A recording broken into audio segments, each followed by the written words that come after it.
Okay, greetings everyone, and welcome to the presentation on refining the QQMS.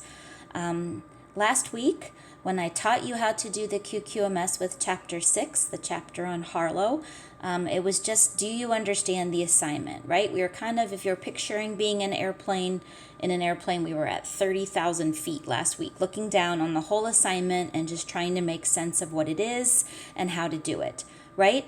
And so I gave you a lot of the answers. This week, we're going to start kind of dialing in. We're going to zoom in a little bit, and I want to help you with the major support because that is definitely the hardest part of this assignment, that and the thesis, which is both part of the MS section. So this presentation will lead you through your QQMS for Chapter 1. It will be giving you lots of answers. It's important that there's evidence that you listened to this video in your assignment when you turn it in. I know what answers I'm giving you, and I expect to see them. There are answers throughout and all the way at the end. So there's really no way of shortcutting this video. You're gonna have to listen to the whole thing. So let's get started. Okay, so before you start, if you, based on the order of the way I've set up your folders in D2L and the order of assignments, you probably haven't moved into the learning folder yet, which means that you didn't probably do your note-taking assignment yet. And so I would just say, if you haven't done that yet, I would pause this presentation and I would go into the learning folder in D2L and I would do your note-taking assignment because it's on a chapter from a psychology textbook that's used on campus. It's on operant conditioning. It's on Skinner. And so I think that it would build a lot of background knowledge for you. So I think doing that note-taking assignment would be super helpful if you did it before you read Chapter 1 of Opening Skinner's Box.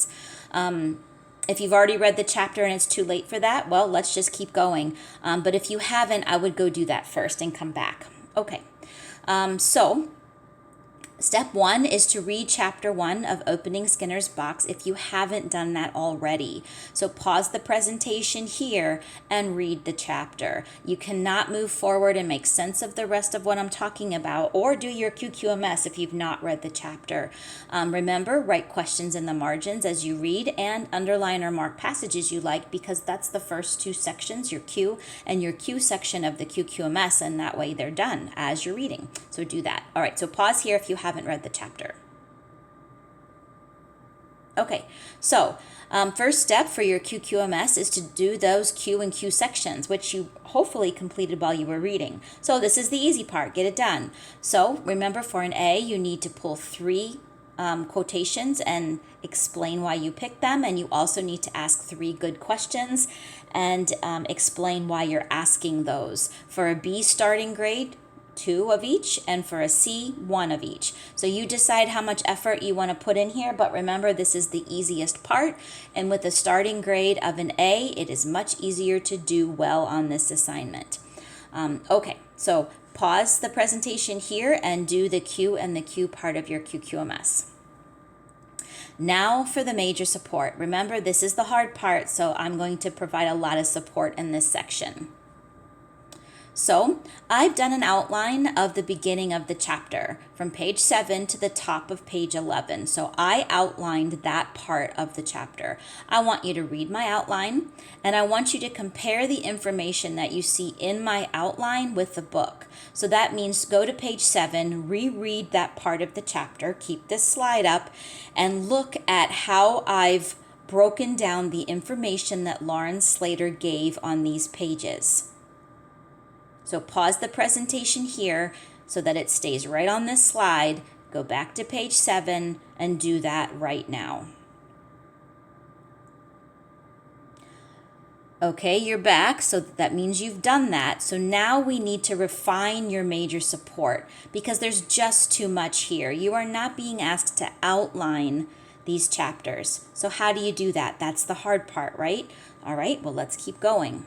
So here's the outline again, and what I want to tell you is that the major support, which is what's required in your QQMS, are the big ideas. The minor support then is not required. However, we will talk about that because in a few minutes and a couple later slides, you'll see how sometimes it's important to include some of those details, but we'll get to that in a minute. For now, let's keep it simple. So in an outline, it's super easy to tell what's the major support and what's the minor support because of the way the hierarchy of information is presented. Remember that when you have an outline, you've got your major or big ideas all the way over to the left, and then you indent to the right for those minor details. Okay, so let's use the structure of the outline to differentiate the major support from the minor support. Let me show you what I mean. So on this slide, you can see that I've circled in blue all the major support. Those are those big ideas all the way over to the left, right? That's your major support. The minor support then is what's indented in from that because it supports the major support. What supports the idea that Skinner is complicated? Well, those are all the reasons that Lawrence Slater gave. He's seen as evil, but he's super famous. There's a myth that he abused his daughter. And so Lawrence asking what's his true legacy, right? Which is the guiding question for the whole chapter. What is Skinner's legacy? So you can see now how the minor support is all those details, right? So you remember your QQMS just includes the major support. But again, remember, there's going to be some other details that we have to use sometimes, but I'll get to that in a minute. Okay, so let's try more of the chapter and see how you do. So we're starting here on page 11. Here's the part of the text that where you are. This part is all about Skinner's experiments. So I want you to scan now. How long does it take Lawrence Slater to tell you about Skinner's experiments? Scan through until you think you've gotten to the end of where she explains his experiments and stop and write that down as major support. Pause the presentation here and do that. Okay, so let's see how you did. You should have stopped on page 13 near the bottom at "It is huge." Now, you may have gone all the way to page 15 because there's a big break in the paragraphs. And that seems logical, and I do understand why you might have done that. But you should have ended at the bottom of page 13 where it says "It is huge." And the reason is because that section ends the experiments that Skinner did on the rats where they were pressing levers and he was learning about schedules of reinforcement. That is the end of his experiments. Everything he did after just applied them.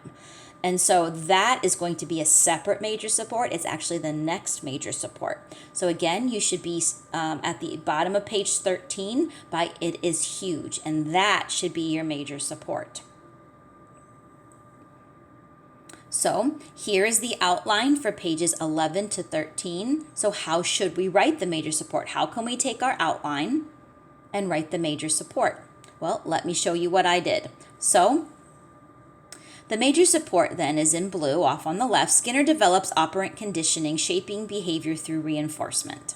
So you can see my note there. That is the major support. That's all the way to the left. That's the major support. And then everything under that is minor. And then we even have support for the minor support, right? That worked on a fixed ratios schedule. Animal got rewarded every 3 times, every 5, every 20, right? Like there's even support for the minor support this time. There's lots of levels of detail. So does that sentence, Skinner develops operant conditioning, shaping behavior through reinforcement, is that enough? Is it enough to capture this part of the text? And you can see my next comment, maybe not. So let's try to do a little better. So you can see what I wrote next. Skinner developed operant conditioning using rats and shaped their behavior through reinforcement, ultimately altering the rates of reinforcement and finding that variable schedules were the most powerful. Through these experiments, he created, quote, universal laws of behavior. Now, the reason that I did that universal laws of behavior is in quotation marks is because those words came straight from Lawrence Slater, and I have to give her credit for those words. I can't just copy words out of her text without giving her credit. So that's why that's in quotes. All right. That one's better because it covers more information in detail. Now, I know at this point You're probably going, wait, Jan, I thought that the QQMS only required the major support. Why are you including some of the minor support in your major support statement? So I'm like, okay, I better explain that. So overall, at a big picture, the QQMS is a note-taking strategy. Most students that have been through 960 and done all of these QQMS assignments really get good at breaking down a text into its parts. And remember, that's the whole goal of reading 960. Can you take complicated texts, college level texts, and can you break them down into the main idea and all the parts? Can you do that, right? And so the QQMS is a strategy that teaches you to do that. And we will be doing this with every chapter of Slater's book, so you're going to get good at it, and that's a good thing.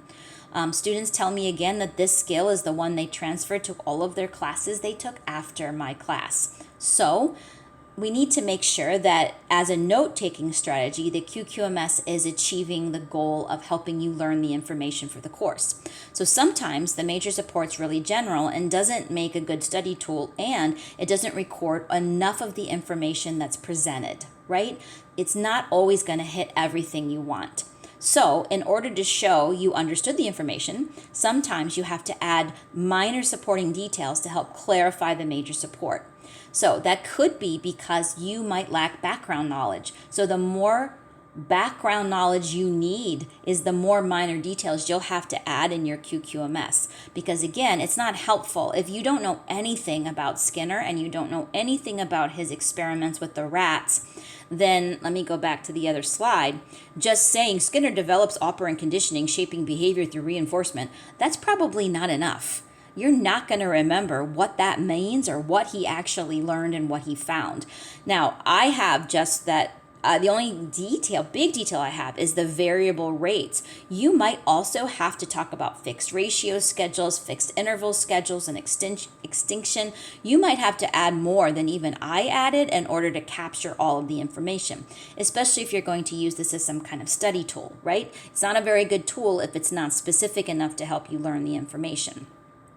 So you have to add minor supporting details as needed for context, for your background knowledge, and to be thorough. That way you know that you're creating the best study tool possible. Okay, I hope that clears it up. It does make it muddy, right? Because it's not as straightforward as it might have looked in the beginning. This is a little bit more like nebulous, because how much of the minor support do you need to include? Well, it really varies on the information in the text as well as your background knowledge and what information you need. So include what you need to make sure you've captured what you need to learn the material. That's the bottom line. Okay?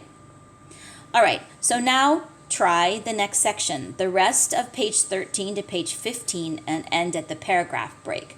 Now, that's where you might have wanted to end before, and we are going to end there this time. Thanks, Lauren, for the paragraph break. That's so helpful. Whenever your author gives you those kind of textual structural clues, use them. Now, again, it's not going to help you with every major support, but it is going to help you overall. You definitely know you got to the end of a major support when you get to those paragraph breaks. Okay, so try the next section, pause the presentation here, read the rest of page 13 to page 15 at that paragraph break, and write the major support down. Pause here, do this, and I'll go over it. Okay, so now let's move on. Let's check your work. So here's my outline. You can see it on the left. Take a look at how I grouped the information. And here's my major support, because again, Skinner grew famous and controversial and pushed the limits of shaping behavior is probably not enough, because there were two ways he pushed the limits of shaping behavior. First, he pushed those limits with animals. He taught pigs to vacuum and pigeons to play ping pong. He even was using pigeons to help guide missiles in World War II. Now that project didn't finish, but still, that's crazy, right? And that would certainly make someone pretty famous if they were doing things like that.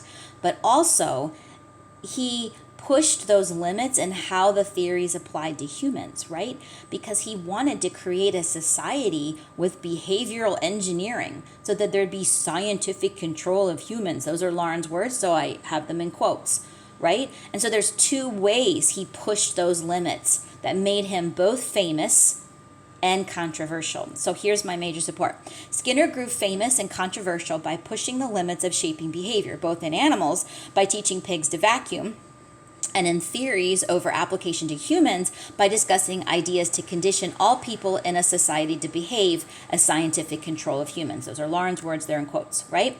Okay, now a word about my long sentences. I am also an English teacher, so I'm pretty good at combining clauses and making really complicated sentences. You may or may not be good at that, right? And so if you look at that sentence and you go, I couldn't have written that. Well, let me give you another way to do it. It's much easier to use bullets, so you can see the comparison. In the right side of the screen, you see Skinner grew famous and controversial by pushing limits of shaping behavior. That's that major support, and then I just included whatever minor details I would need to learn the information. In animals, pigs to vacuum. In humans, conditioning people to behave, a scientific control of humans. So if that's helpful for you so that you don't have to worry about the grammar of making complex sentences with lots of clauses, use bullets. It might be easier for now. Okay? All right, so now I want you to finish the chapter and your QQMS. You're on page 15, so go from there. We're at the part where Slater goes to visit Kagan, who is a colleague of Skinner. When Skinner was at Harvard, Kagan also works at Harvard, and you can see the two pictures of the men below. So pause the presentation here and finish your QQMS for chapter 1. Okay, now let's keep going. So I only want you to look at the next slide after you've tried the entire QQMS. It is important that I see your work. I want to see what you could do on your own. I have to be able to see that. I want to see how you're growing and you're learning to do this. So you're required to turn in your original work, even if it's a hot mess and you got a ton of things wrong. I need to see that. So turn in your original work, you will, right? But I also want you to add corrections. So if you've typed your QQMS, which by the way is the preferred method of submission, I want you to add corrections. Just you can use the same font, just change the color, right? So write on those different bullet point lines, add any text you need to in order to correct your QQMS. Now, if it's such a mess that you're like, Jan, I just needed to start over by using your answers, fine. Just make sure that you include your original work and then include the corrections in a different colored font. Okay? If you're handwriting this, you should be making corrections. If you wrote in pencil, make the corrections in pen. If you use blue ink, then use purple ink or black ink or red. I don't care. Just make sure it's super clear what your original work was and super clear the corrections. I need to be able to see that. You will receive no credit, 0 credit, without evidence of a complete assignment that you did on your own and the corrections. Again, you will receive no credit if all you do is turn in my work, or if all you do is turn in your work without going through and making the corrections. Okay?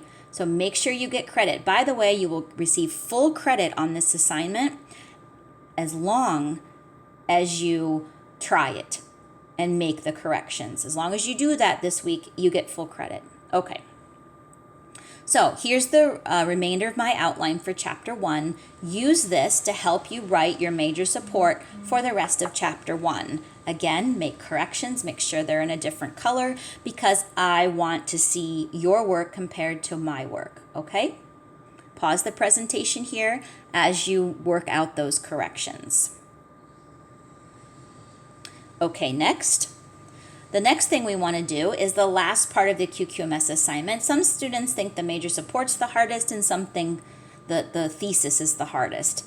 I don't really know which is harder, but I can tell you they're both challenging. So let's talk about how to do the thesis. First, what's the topic? What's the chapter about?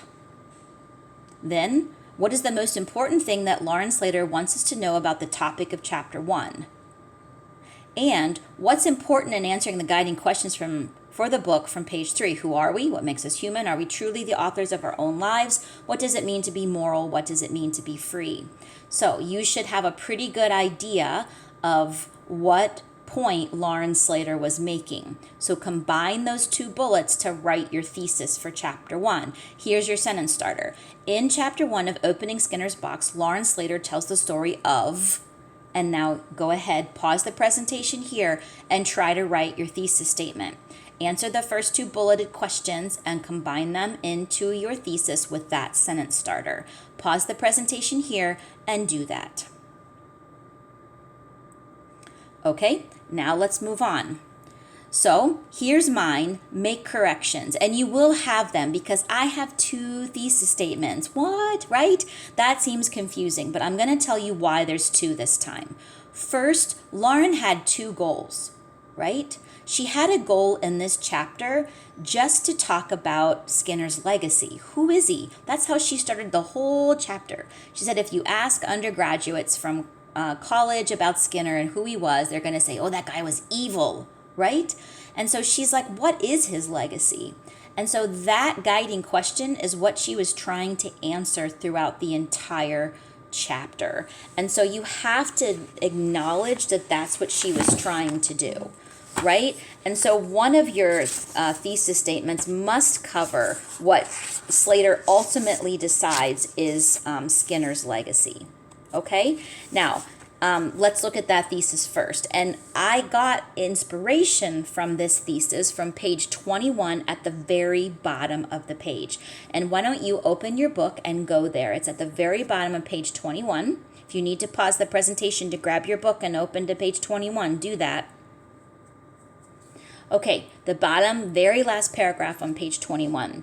Perhaps, I think, the most accurate way of understanding Skinner the man is to hold him as 2, not 1. There is Skinner, the ideologue, the ghoulish man who dreamt of establishing communities of people trained like pets.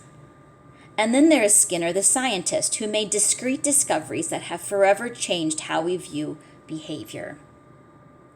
All right, that's my inspiration because that's a stated thesis. She told us, here's Skinner's legacy. It's here. He's not one man. He's complicated. He's actually 2 men. He was an ideologue with all these theories, and he was a scientist. So look at how I worded that in the top bullet.